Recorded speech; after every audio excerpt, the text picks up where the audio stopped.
Another big voice for you tonight, Carrie Leahy, senior economist at Decision Economics, joins us live from New York as well. Carrie, the U.S. appears to be headed for the first government shutdown in 15 years as the White House and the Congress remain at loggerheads on the annual budget for the year 2011. What would a shutdown of the federal government mean for the economy and local governments?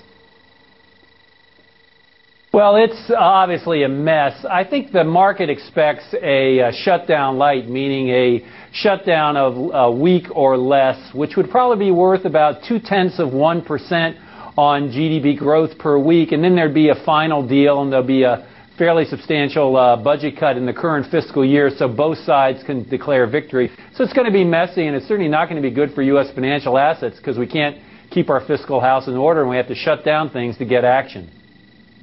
Right. You know, Carrie, of course, gold has hit an all-time high and crude really continues to just climb. Does this then bode well on what Ben Bernanke said about, commodity-led inflation in the U.S. dying down?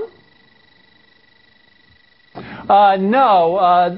It's pretty obvious that the Fed knows commodity prices have risen. They mentioned it in the policy statement, and we all know the famous remark of Dudley when he was talking about the iPad and how it's been holding down inflation, and the response was, well, you can't eat an iPad. So the Fed has been ridiculed for their inflation position. I think it's going to be harder to hold that, and I think that's why the market is looking for a rate hike and a change in quantitative easing sooner rather than later. But you're only seeing very mild increases in core inflation. As other observers have said, once again, wage inflation in the United States, which is 2/3 of total business inflation, is still not yet accelerating. And until it does, there's a limit to how bad inflation can get. Yes, headline inflation can get pretty ugly, but I don't think core inflation is going to move much until wages move.